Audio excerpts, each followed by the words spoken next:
श्री सत्यनारायण भगवान की व्रत कथा शास्त्रों में बताया गया है कि सत्यनारायण व्रत कथा का पाठ करने से व्यक्ति को 1000 यज्ञ करने के बराबर का पुण्य फल की प्राप्ति होती है। सत्यनारायण भगवान व्रत कथा में भगवान विष्णु ने सत्य स्वरूप के बारे में बताया गया है।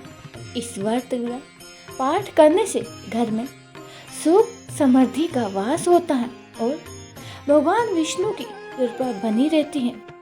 सत्यनारायण व्रत कथा एक समय की बात है। नैमिषारण्य तीर्थ में सनकादि 88,000 ऋषियों ने श्री सूत जी से पूछा, हे प्रभु, इस कलयुग में वेद विद्या रहित मनुष्य को प्रभु भक्ति किस प्रकार मिलती है तथा उनका उद्धार कैसे होगा? हे मुनिश्रेष्ठ, कोई ऐसा तप बताइए जिससे थोड़े समय में ही पुण्य मिले और मनवांछित फल भी मिल जाए। इस प्रकार की कथा सुनने ही कि हम इच्छा रखते हैं। सर्व शास्त्रों के ज्ञाता सूजी बोले, हे वैष्णवों, मैं पूज्य आप सभी ने प्राणियों के हित की बात पूछी है, इसीलिए मैं एक ऐसे श्रेष्ठ व्रत को आप लोगों को बताऊंगा जिसे नारद जी ने लक्ष्मी नारायण जी से पूछा था और लक्ष्मीपति ने मुनिश्रेष्ठ नारद जी से कहा था। आप सब इसे ध्यान से सुनिए। एक समय की बात है, योगीराज नारद जी दूसरों के हित की इच्छा के लिए अनेकों लोगों में घूमते हुए मृत्यु लोक में जा पहुंचे। यहाँ उन्होंने अनेक योनियों में जन्मे प्राय सभी मनुष्य को अपने अपने कर्मों द्वारा अनेकों दुखों से पीड़ित देखा। उनका दुख देखकर नारद जी सोचने लगे कि कैसा यत्न किया जाए जिसके करने से निश्चित रूप से मानव के दुखों का अंत हो जाए। इसी विचार पर मनन करते हुए वह विष्णु लोक में गए। वहां वह देवों के ईश्वर नारायण की स्तुति करने लगे, जिनके हाथों में शंख, चक्र, गदा और पद्म थे। गले में वरमाला पहने हुए थे। स्तुति करते हुए नारद जी बोले, हे भगवान, आप अत्यंत ही शक्ति से संपन्न हैं।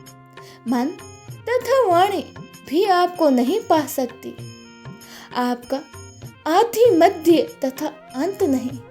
निर्गुण स्वरूप सृष्टि के कारण भक्तों के दुख को दूर करने वाले आपको मेरा नमस्कार है।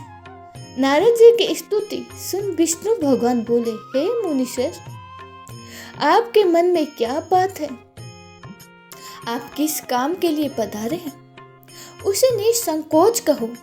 इस पर नारद मुनि बोले कि मृत्यु लोक में अनेक योनियों में जन्मे मनुष्य अपने कर्मों के द्वारा अनेकों दुखों से दुखी हो रहे हैं।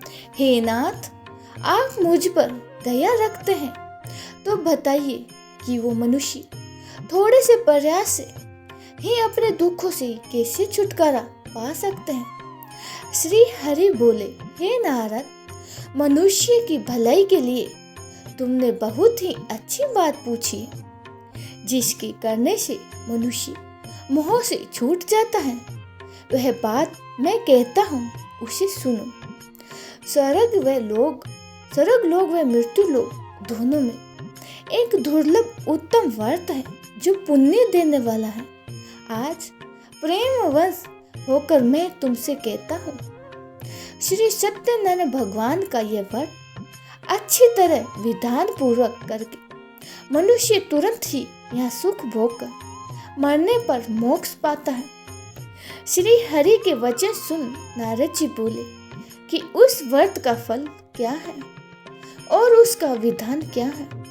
ये व्रत किसने किया था? इस व्रत को किस दिन करना चाहिए? सभी कुछ विस्तार से बताइए। नारद की बातें सुनकर श्री हरि बोले, दुख व शोक को दूर करने वाला, ये सभी स्थानों पर विजय दिलाने वाला, मानव को भक्ति व श्रद्धा के साथ शाम को श्री सत्यनारायण भगवान की पूजा धर्म परायण होकर ब्राह्मणों व बंधुओं के साथ करनी चाहिए। भक्ति भाव से ही नैवेद्य केले का फल, घी, दूध और गेहूं का आटा, सवैया ले गेहूं के साथ परसाठी का आटा, शक्कर तथा गुड़ लेकर वे सभी भक्षण योग्य पदार्थों को मिलाकर भगवान का भोग लगाएं। ब्राह्मणों सहित बंधु बांधवों को भी भोजन कराएं। उसके बाद स्वयं भोजन करें। भजन कीर्तन के साथ भगवान की भक्ति में लीन हो जाए। इस तरह से सत्यनारायण भगवान का यह व्रत करने से मनुष्य की सारी इच्छाएं निश्चित ही रूप से पूर्ण होती हैं। इस कलिकाल अर्थात कलयुग में मृत्यु लोक में मोक्ष का यही एक सरल उपाय बताया गया है। श्री सत्यनारायण व्रत कथा का पहला अध्याय संपूर्ण। बोलिए श्री सत्यनारायण भगवान की जय हो। सत्यनारायण भगवान की व्रत कथा का दूसरा अध्याय। शिव जी बोले, हे ऋषियों, जिसने पहले समय से इस व्रत को किया था उसका इतिहास कहता हूँ, ध्यान से सुनो। सुंदर काशीपुर नगरी में एक अत्यंत ही निर्धन ब्राह्मण रहता था। वह भूख प्यास से परेशान वह धरती पर घूमता रहता था। ब्राह्मणों से प्रेम करने वाले भगवान ने एक दिन ब्राह्मण का वेश धारण कर उसके पास जाकर पूछा, हे विप्र, नित्य दुखी होकर तुम पृथ्वी पर क्यों घूमते हो? दीन ब्राह्मण बोला, मैं निर्धन ब्राह्मण हूँ, भिक्षा के लिए धरती पर घूमता हूँ। हे भगवान, यदि आप इसका कोई उपाय जानते हो तो बताइए। वृद्ध ब्राह्मण कहता है कि सत्यनारायण भगवान मनोवांछित फल देने वाले हैं, इसीलिए तुम उनका पूजन करो। इसे करने से मनुष्य सभी दुखों से मुक्त हो जाता है। वृद्ध ब्राह्मण बनकर आए सत्यनारायण भगवान उस निर्धन ब्राह्मण को व्रत का सारा विधान बताकर अंतर ध्यान हो गए। ब्राह्मण मन ही मन सोचने लगा कि जिस व्रत को वृद्ध ब्राह्मण करने को कहे गया है, मैं उसे जरूर करूंगा। यह निश्चय करने के बाद उसे रात में नींद नहीं आई। वह सवेरे उठकर सत्यनारायण भगवान के व्रत का निश्चय कर भिक्षा के लिए चला गया। उस दिन निर्धन ब्राह्मण को भिक्षा में बहुत धन मिला, जिससे उसने बंधु बांधवों के साथ मिलकर श्री सत्यनारायण भगवान का व्रत संपन्न किया। भगवान सत्यनारायण का व्रत संपन्न करने के बाद वह निर्धन ब्राह्मण सभी दुखों से छूट गया और अनेक प्रकार की संपत्ति से युक्त हो गया। उसी समय से यह ब्राह्मण हर माह इस व्रत को करने लगा। इस तरह से सत्यनारायण भगवान के व्रत को जो भी मनुष्य करेगा वह सभी प्रकार के पापों से छूटकर मोक्ष को प्राप्त होगा। जो मनुष्य इस व्रत को करेगा वह भी सभी दुखों से मुक्त हो जाएगा। सूत जी बोले कि इस तरह से नारायण जी से कहा हुआ श्री सत्यनारायण व्रत का मैंने तुमसे कहा है, हे विप्र, मैं अब और क्या कहूँ? ऋषि बोले, हे मुनिवर, संसार में उस विप्र से सुनकर और किस ने इस व्रत को किया, हम सब इस बात को सुनना चाहते हैं। इसके लिए हमारे मन में श्रद्धा का भाव है। सूत जी बोले, हे मुनियों, जिसने इस व्रत को किया है वे सब सुनो। एक समय वही विप्र धन व ऐश्वर्य के अनुसार अपने बंधु बांधवों के साथ इस व्रत को करने को तैयार हुआ। उसी समय एक लकड़ी बेचने वाला बूढ़ा आदमी आया और लकड़ियां बाहर रखकर अंदर ब्राह्मण के घर में गया।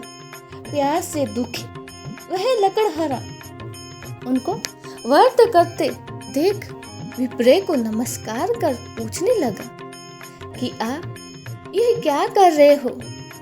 तो उन्होंने बताया कि व्रत कर रहा हूँ तथा इसे करने से क्या फल मिलेगा, कृपया करके मुझे भी बताइए। ब्राह्मण ने कहा कि सब मनोकामनाओं को पूरा करने वाला ये सत्यनारायण भगवान का व्रत है। इनकी कृपा से ही मेरे घर में धन धान्य आदि की वृद्धि हुई है।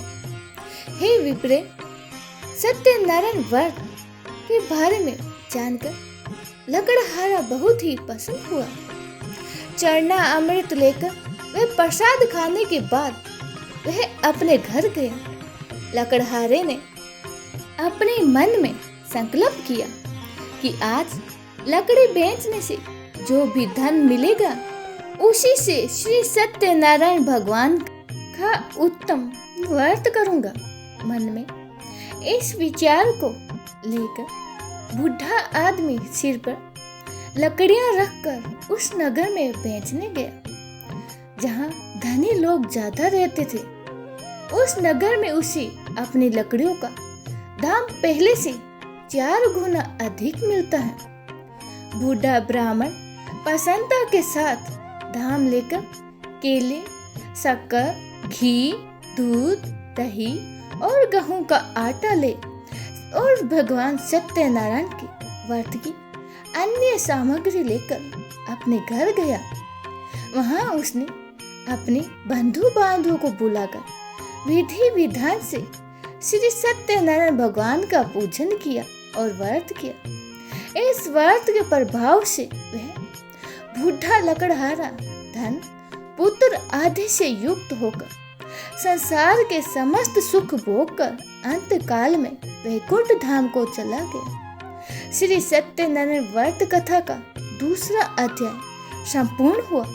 बोले श्री सत्यनारायण भगवान की जय हो। सत्यनारायण भगवान की व्रत कथा का तीसरा अध्याय। सूत जी बोले, हे मुनिश्रेष्ठ, अब आगे की कथा कहता हूँ।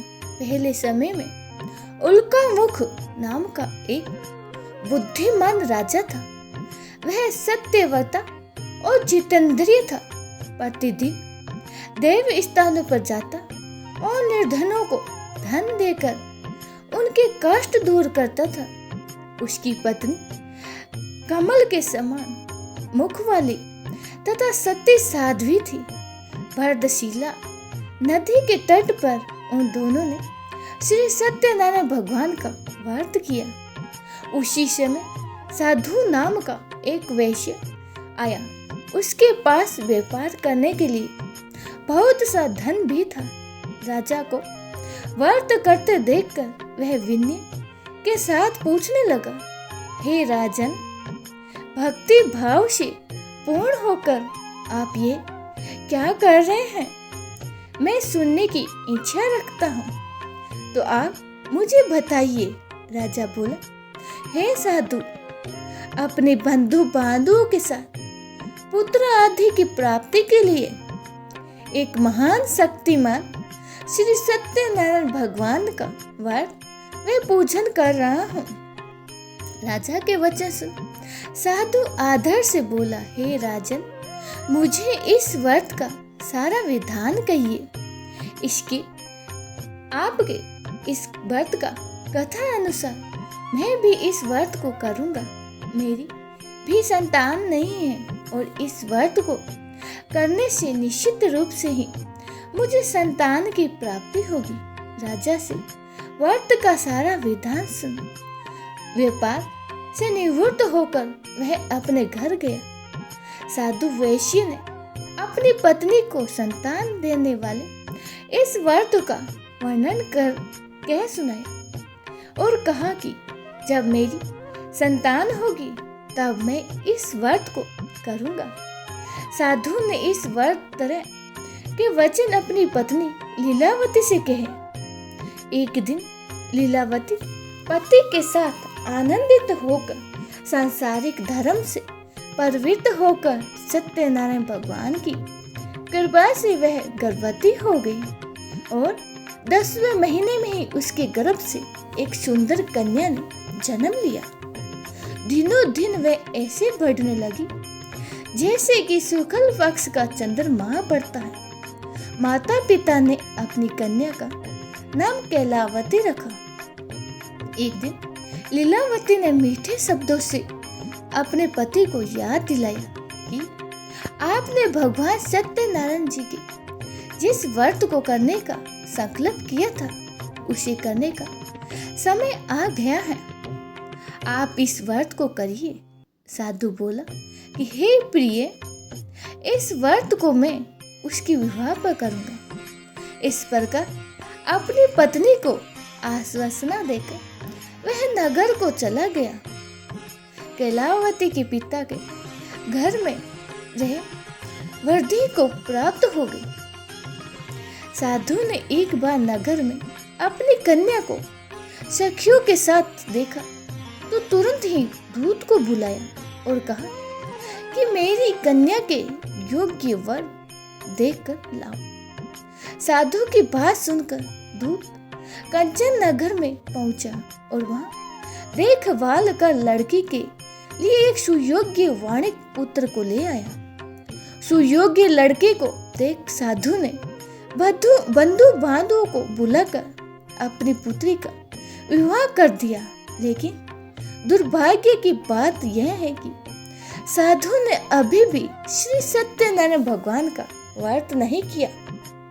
इस पर श्री भगवान क्रोधित हो गए और श्राप दिया कि साधु को अत्यंत ही दुख मिले। अपने कार्य में कुशल साधु बनिया जमाई को लेकर समुद्र के पास स्थित होकर रत्नासरपुर नगर में गया। वहां जाकर दामाद ससुर दोनों मिलकर चंद्रकेतु राजा के नगर में व्यापार करने लगे। एक दिन भगवान सत्यनारायण की माया से एक चोर राजा का धन चुरा कर भाग रहा था। उसने राजा के सिपाहियों को अपना पीछा करते देख चुराया हुआ धन वहां रख दिया जहां साधु अपने जमाई के साथ बैठा हुआ था। राजा के सिपाही ने साधु वैश्य के पास राजा का धन पड़ा देखा तो वह ससुर जमाई दोनों को बांधकर प्रसन्नता से राजा के पास ले गए और कहा कि उन दोनों चोरों को हम पकड़ लाए हैं। हे राजन, आप आगे की कार्यवाही की आज्ञा दें। राजा की आज्ञा से उन दोनों को ही कठिन कारावास में डाल दिया गया और उनका सारा धन भी उनसे छीन लिया गया। श्री सत्यनारायण भगवान से श्राप से साधु की पत्नी भी बहुत दुखी हुई। घर में जो धन रखा था उसे चोर चुरा कर ले गए। शारीरिक तथा मानसिक पीड़ा वे भूख प्यास से अति दुखी होकर अन्न की चिंता में कैलावती के ब्राह्मण के घर गई। वहां उसने श्री सत्यनारायण भगवान का व्रत होते देखा। फिर कथा भी सुनी। वह प्रसाद ग्रहण कर वह रात को घर वापस आई। माता के कैलावती से पूछा कि हे पुत्री, अब तक तुम कहाँ थी? तेरे मन में क्या है? कैलावती ने अपनी माता से कहा, हे माता, मैंने एक ब्राह्मण के घर श्री सत्यनारायण भगवान का व्रत देखा है। कन्या के वचन सुन लीलावती भगवान के पूजन की तैयारी करने लगी।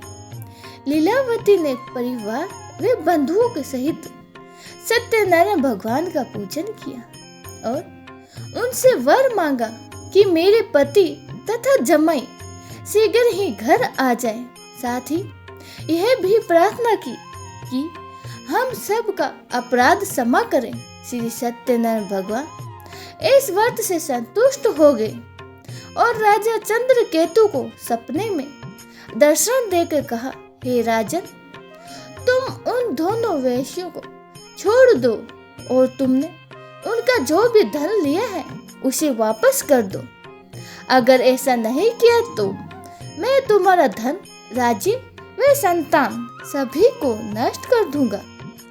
राजा को ये सब कहकर वह अंतर्ध्यान हो गए। प्रातःकाल ही सभा में राजा ने अपना सपना सुनाया। फिर बोले कि वाणिक पुत्रों को कैद से मुक्त कर दो, सभा में लाओ। दोनों ने आते ही राजा को प्रणाम किया। राजा मीठी वाणी से बोला, हे महानुभाव, भाग्यवश ऐसा कठिन दुख तुम्हें प्राप्त हुआ है, लेकिन अब तुम्हें कोई भय नहीं है। ऐसा कह राजा ने उन दोनों को नए वस्त्र और आभूषण भी पहनाए और जितना धन उनका लिया था उससे दोगुना धन वापस कर दिया। दोनों वैश्य अपने घर को चल दिए। श्री सत्यनारायण व्रत कथा का 3रा अध्याय संपूर्ण। बोलिए श्री सत्यनारायण भगवान की जय हो। सत्यनारायण भगवान की व्रत कथा का 4था अध्याय। सूजी बोली, वैश्यों ने मंगलाचार कर अपनी यात्रा आरंभ की और अपने नगर की ओर चल दिए।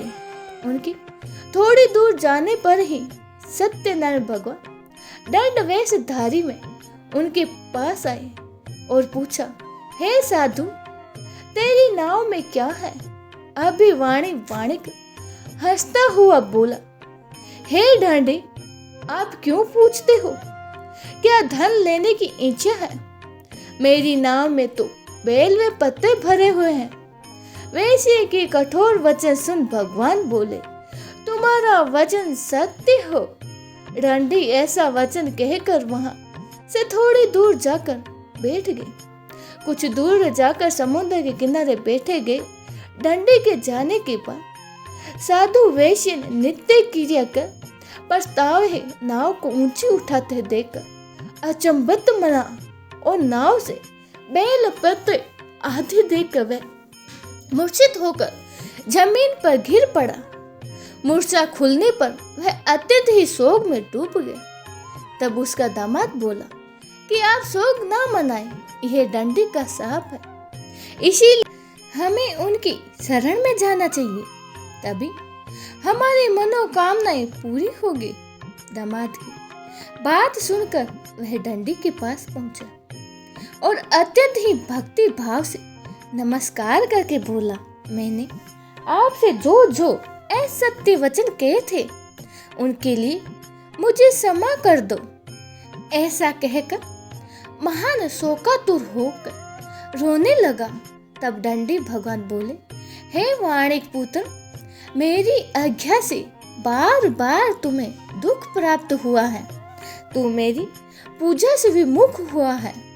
साधु बोला, हे भगवान, आपकी माया से ब्रह्मा आदि देवता भी आपके रूप को नहीं जानते हैं। अब मैं अज्ञानी कैसे जान सकता हूँ? आप प्रसन्न होइए। अब मैं सामर्थ्य है के अनुसार ही आपकी पूजा करूँगा। मेरी रक्षा करो और पहले के समान ही नौका में धन भर दो। साधु वैश्य के भक्ति पूर्वक वचन सुनकर भगवान प्रसन्न हो गए और उनकी इच्छा अनुसार वरदान देकर अंतर्ध्यान हो गए। ससुर जमाई जब नाव पर आए तो नाव धन से भरी हुई थी।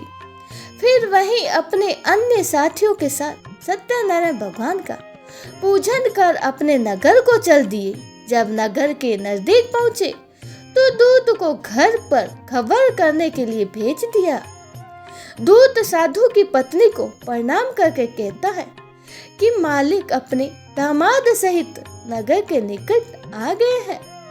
दूत की बात सुन साधु की पत्नी लीलावती ने बड़े ही हर्ष के साथ सत्यनारायण भगवान का पूजन कर अपनी पुत्री कैलावती से कहा कि मैं अपने पति के दर्शन को जाती हूँ, तुम भी कार्य पूर्ण कर शीघ्र आ जा। माता के ऐसे वचन सुन कैलावती जल्दी में प्रसाद छोड़कर अपने पति के पास चली गई। प्रसाद की अवज्ञा के कारण श्री सत्यनारायण भगवान रुष्ट हो गए और उन्नाव सहित उनके पति को पानी में डुबो दिया। कहलावती अपने पति को वहां ना पाकर रोती हुई जमीन पर गिर गई। नौका को डूबा हुआ देख वह कन्या रोता देख साधु दुखी हुआ और बोला, हे प्रभु, मुझसे तथा मेरे परिवार से जो भी भूल हुई है उसे क्षमा करें। साधु के दीन वचन सुनकर श्री सत्यनारायण भगवान प्रसन्न हो गए और आकाशवाणी हुई, हे साधु, तेरी कन्या मेरे प्रसाद को छोड़कर आई है, इसीलिए उसका पति अदृश्य हो गया है। यदि वह घर जाकर प्रसाद खाकर लौटते हैं तो इसे इसका पति अवश्य मिलेगा। ऐसी आकाशवाणी सुन कैलावती घर पहुंचकर प्रसाद खाती हैं और फिर आकर अपने पति के दर्शन करती हैं। उसके बाद साधु अपने बंधु बांधवों सहित श्री सत्यनारायण भगवान का विधि विधान के साथ पूजन करता है और इस लोक का सुख भोग कर वह अंत में स्वर्ग को जाता है। श्री सत्यनारायण व्रत कथा का चौथा अध्याय संपूर्ण हुआ। बोलिए श्री सत्यनारायण भगवान की जय हो। सत्यनारायण भगवान की व्रत कथा का 5वां अध्याय। भगवान सूत जी बोले, हे ऋषियों, मैं और भी एक कथा सुनाता हूँ, उसे भी ध्यान पूर्वक सुनो। प्रजा पालन में लीन तुंगध्वज नाम का एक राजा था। उसने भी भगवान का प्रसाद त्याग कर बहुत ही दुख सहा। एक बार वन में जाकर वन्य पशु को वह बड़ के पेड़ के नीचे आया। वहां उसने ग्वालों को भक्ति भाव से अपने बंधु बांधवों के सहित सत्यनारायण भगवान का पूजन करते देखा। अभिमानी वश राजा ने उन्हें देखकर भी पूजा स्थान में नहीं गया और ना ही उसने भगवान को नमस्कार किया। ग्वाले ने राजा को प्रसाद दिया, लेकिन उसने वह प्रसाद नहीं खाया और प्रसाद को वहीं छोड़कर वह अपने नगर को चल दिया। जब वह नगर में पहुंचा तो वहां सब कुछ तहस नहस हुआ पाया, तो वह शीघ्र ही समझ गया कि यह सब भगवान ने ही किया है और वह दोबारा ग्वाले के पास पहुंचे और विधि पूर्वक पूजा कर के प्रसाद खाया। तो श्री सत्यनारायण भगवान की कृपा से सब कुछ पहले जैसा हो गया। दीर्घ काल तक सुख भोगने के बाद मरने पर्यंत ही उसे स्वर्ग लोक की प्राप्ति हुई। जो मनुष्य परम दुर्लभ इस व्रत को करेगा तो भगवान सत्यनारायण की कृपा से उसे धन धान्य की प्राप्ति होगी और निर्धन धनी हो जाता है और भय मुक्त हो जीवन जीता है। संतानहीन मनुष्य को संतान सुख मिलता है और सारे मनोरथ पूर्ण होने पर मानव अंत काल में वैकुंठ धाम को जाता है। सूजी बोले, जिन्होंने पहले इस व्रत को किया है अब उनके दूसरे जन्म की कथा सुनाता हूँ। व्रत सतानंद ब्राह्मण ने सुदामा का जन्म लेकर मोक्ष की प्राप्ति की। लकड़हारे ने अगले जन्म में निस्वार्थ बनकर मोक्ष प्राप्त किया और उल्का मुख नाम का राजा दशरथ होकर वैकुंठ को गए। साधु नाम के वैश्य ने मोर ध्वज बनकर अपने पुत्र को आरे से चीर कर मोक्ष पाया। महाराज तुंगध्वज ने स्वयंभू होकर भगवान में भक्ति युक्त होकर कर्म कर मोक्ष पाया। श्री सत्यनारायण व्रत कथा का 5वां अध्याय संपूर्ण हुआ। बोलिए श्री सत्यनारायण भगवान की जय हो।